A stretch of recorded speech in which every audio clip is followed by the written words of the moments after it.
Good, Pat? Yep. All right, go ahead. You guys have a huge opportunity this week. And I asked Mac yesterday about sort of the natural reset because the regular season's in the books, and now you have a one-game season coming up where you guys can do something the program hasn't done in 42 years. So what are your thoughts about this kind of opportunity? No, yes, sir. I mean, it's it's a huge opportunity. We've been looking. This is what the season was about: getting the ACC championship, and I mean, chances were we're going to play Clemson and it being like that. So we were all excited, and I mean, it's a game of football you want to play in. It was our goal for this season, and obviously, putting 2 weeks behind us because if we win this game and kind of put those 2 games, not like it didn't happen, but that's the focus of beating a team like Clemson, just as prestigious that they've been, and especially in the ACC, the way they dominated. Just had a chance to get a crack at another shot, playing in a big time game on a big stage. Should be some fun. You mentioned moving on from the last 2 games. Is it easier to move on from it because of what's at stake this week? I think so. Just having a game, just shifting our focus to the ACC championship. Just all the stuff that comes with playing in like Coach Cronky saying, there's only 10 teams playing, or however many he said. It should be Power 5. There's only 10 teams playing, and we're one of those 10. So we just got to take advantage of it and be blessed to be in a game like this. And at the end of the day, Coastal champs, and this is what we work for. So we earned it, and just excited to get out there and get another opportunity. Sorry, what do you think didn't work as well the last 2 weeks offensively, and what do you think you learned from those experiences? Because everything to this point has been sort of at warp speed for you guys offensively. Yes, sir. I think just being patient. I think some of this, especially State there, dropping 8, and George Check was doubling some guys, make me just check the underneath guy. That starts to me just being patient. Take those 3 and 4 yard gains. Those add up, and also we still have some glimpses of times we're moving down the field pretty well, and actually real well, and it's just feel like we just we'll find that groove, and the talent's been there all year. Sometimes there's some bumps on the road, but I got extreme confidence in our guys, and it's the same guys out there, so we're still making plays. So every week teams approach you different, so just depending on how they approach you, just got to adjust to it in game and move on from that. Drake, you're on the short list for Player of the Year in the conference. If I told you before the season started that you would actually win it, how does kind of the dream of how this season go mesh with the reality of really being, in the running for these kind of awards? Yes, sir. Yeah, I think at the end of the day, that's a extreme accomplishment, achievement, on a personal level, but also as a team level. You can't have those, having a player in here in the conference, obviously means the team's doing well. Obviously we wish, could end up with a little better record, but, 9-3 playing the ACC championship is pretty special. But, credit to my guys for having me in the run, and a lot of those guys deserve it more than I do. No, it's been awesome. It's been a fun year, yeah. Before the season, I had confidence in myself, but, it's just an extreme honor. Playing at the level we have, and just being part of this team this special year. It's been fun. Looking forward to one last ride in the regular season in Charlotte on Saturday. Drake, how have you managed the NIL opportunities that have come your way, and what's that been like? It hasn't been too much. I'm just really just trying to focus on the season. I think a lot of that stuff will come after the season when I'll look at it more, attack it more, because during the season you got so many stuff, going places and styling stuff during the week is just hard just with time. And other than that, the commercial stuff and that stuff, I don't know if I'll even get attention like that. So just really just approach it after the season and just focus up, finish the season out. Just got about a month left.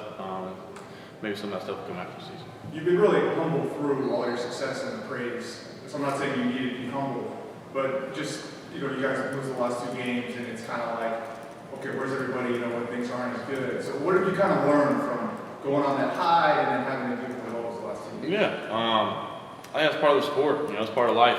Dealing with, when times get tough. The tough got to get going, and we've had some glimpses of come back and got in the red zone. Against Georgia Tech, or in the red zone with a chance to win it, and we put ourselves in chances, to win the game. It's not like we're getting, blown out, getting our butts kicked.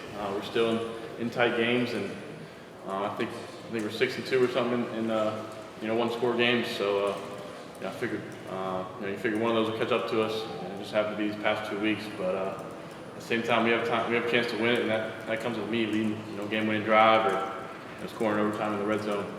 So just kind of look at it and learn from it, like every week, but especially the weeks where you're not as successful or the outcome of the game isn't what you want.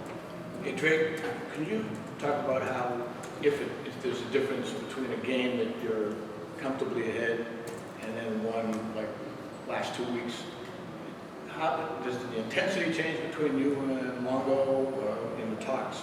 Does it get more urgent in the situation?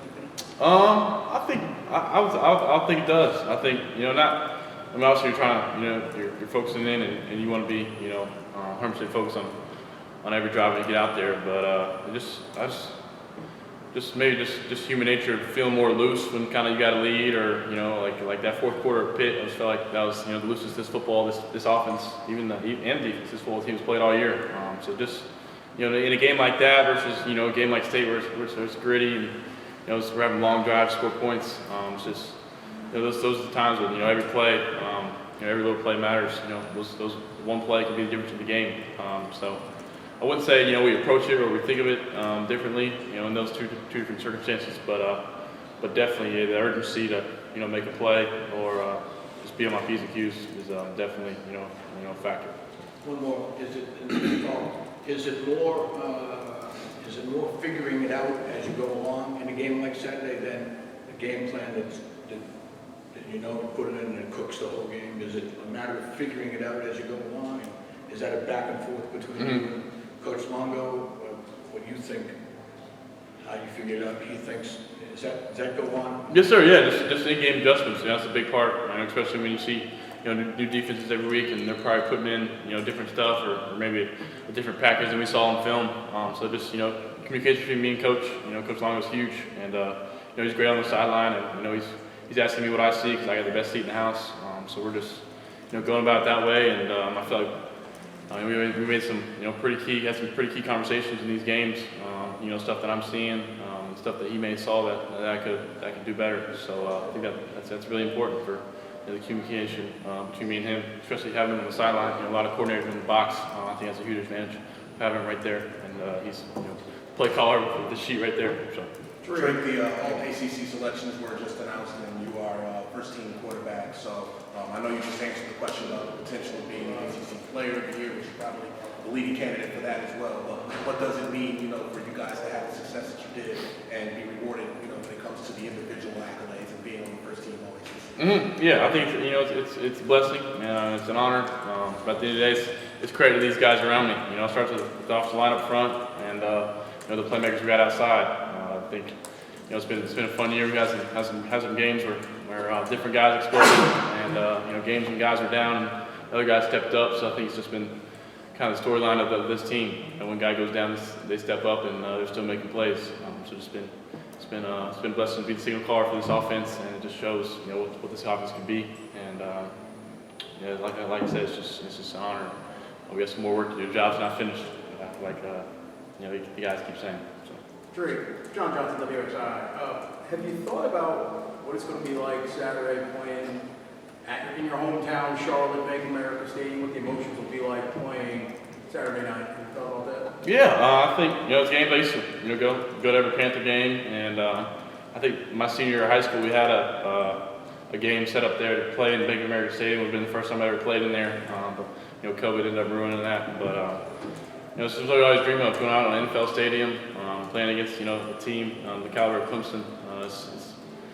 It gets you anxious, and it's at the end of the day, why play sport football? In a game, big game like that. However many seats the Bank of America holds, but got my brother who lives literally out his apartment window down there in Charlotte. You can see Bank of America, so like 15 minutes from the house. It's definitely a cool feeling, and just to kind of be a full circle moment. Drake, speaking of Cole, who's this is kind of random, but who's faster between you guys, and when's the last time y'all had a foot race? I heard that gets pretty intense. Yeah, that's kind of a funny competition amongst the brothers. Luke's actually pretty sneaky fast. I'll actually go with myself. I think the last time we raced, maybe on like a turf field, like 40 yards or something, just so nobody, maybe 30 yards, have to pull a hamstring. But I think I outlasted Cole, but Cole's pretty fast. I think we've been on the beach or something at the beach, and Cole may got us, got me once, but I think that was a couple years ago. But no, I think all pretty good athletes. My understanding is you're the one that kind of instigates these competitions most of the time. Where did that kind of come from? Is that from being the youngest and trying to prove yourself? I think so. Yeah, just being the youngest brother. I feel like I'm always the instigator. Sometimes that end up kind of backlashing on me, and they'll kind of put me in my place. But at the same time, that's kind of grown me into who I am. Kind of testing the waters and just having fun with it and trying to keep it light, but at the same time, throwing some jabs here and there. It's fun. So. Drake, when you've got brothers that have won national championships in college, you put up amazing stats, but are there bragging rights about like championships? Like, and how much would that help? Maybe in the bragging rights with the brothers say, well, I won an ACC championship if you win this game. Mm-hmm. I think, overall, team success at the end of the day is what kind of in the family that we brag about. So I think, ACC championship, that's a pretty big deal. And I'm not sure, do you get a ring for ACC championship? I think you would get Yeah, you get a ring. So I think that'd be something, at least have some proof to show it. Luke and Cole, they got that ring. So that holds some weight, especially national championship ring. But ACC championship. It's a big Coach deal. Brown's a big fan, right? Yeah. Yeah, exactly. So that'd be something cool. That's Yeah. something I never had before. So. How much have you heard about, like, I don't know, in this competition with the brothers, like, I want a natty, from like one or the other? Yeah, that's the ultimate thing. That's the kind of comeback they go to when you really, you can't say much. You can't retaliation to that. They got the ultimate, the ultimate beater. I'm a national championship. You can't say much to that. So. Drake, what's the key for getting the offense back on track? What do you see on tape that all defenses are doing, and kind of get back to where you were before the Georgetown game? Yeah. Also, I think the big thing between Coach Longo is just stressing being good on first down. I think sometimes you get stagnant on first down, and you don't have incomplete pass or like a 1 or 2 yard run, and you're behind the chains. So just getting starting off on first down, get some yards, and after that, I think you get into second and non-obvious, and you can kind of do different stuff. You can take a shot or play action. So being good on first down, also, like I said, being patient. Some teams are going to force me to check it down and not get those big chunk plays that we've been so explosive with. So I think those are two of the main factors. Drake, what are some of the things that you notice from Clemson, from their perspective on the defensive end, that, things they do well, or, watching tape on them, what are some things that you recognize and notice? Yeah, I think, their front seven is about as good as it gets in college football. They rotate some guys in on the D-line. The D-line is unbelievable. I think they'll have some guys, going in the draft this upcoming year for sure. The linebacker play, I think maybe 2 of the kids in my class, and then, Trenton from Charlotte, he's, right around from where I grew up, seeing him play in high school, phenomenal players. So they got some athletes in the back end. They're stout all around, and some teams, they're going to try to stop the run. I think that's their identity. So just find a way to try to exploit them, and they'll mix up the fronts and stuff, and they'll to try to mix up the coverages just like any other defense. But just trying to figure out what they're going to try to do against us, and play from there. The final question is asked about signing day. You were doing the whole thing. What was your experience signing with UNC back when you were a high school senior? Yeah, we did it in my high school gym in front of some people. It was just any experience that high school athlete dreams of. Sign away to your dream school of where you're going to spend the next couple of years, or 4 or 5 years. So I remember that, and I remember also texting with all the guys, seeing them sign, seeing the pictures they had. It's a cool film, seeing the group chat with all the commits. And obviously, I think UNC football posts something about all the high school guys. So it's a cool feeling, and get an opportunity to do it from your home high school. All the student stuff. It's pretty cool. That's something I always remember. Rewinding a little bit from that, how did you break it to Nick Saban when you decided that that wasn't going to be your choice? Yeah, Coach Saban was great. He was great recruiting. He was one of my favorite coaches that ended up recruiting me, and I just gave him a call. We talked through it. In that time, there's no official visits, so it's kind of hard to get down to Tuscaloosa again. But he was great about it. And I gave him a call about, I think, Carolina was the best place for me, and he was just talking about, taking visits both places, just to keep options open. But he was great about it, and I think, I ended up, making the right decision. So. One last question. Will Shipley text. You mentioned something about it a couple weeks ago. Can you take us back through that? Yeah, obviously, we recruited Will hard. He's a North Carolina kid. I think his parents went to state though. But I knew him in high school well. I've seen him at camps and stuff. And I think he tweeted at his commitment to Clemson. And I think I said, congrats. I'll see you in the ACC championship. And 2 years later, we're at this moment, and I'll see him pregame. And he's one of my good friends. I keep up with him, and it's been fun to watch him this year. Have you communicated with him this week? No, I haven't since. I think during the week. I'm not sure what we would say besides see you Saturday or good luck. Nothing much, but no, he's a good dude. Did you get recruited by Clemson? Yeah. I know Coach Streeter, the OC now, and I took some visits there. Did that go anywhere? They offered when I think going into my junior year that summer, but.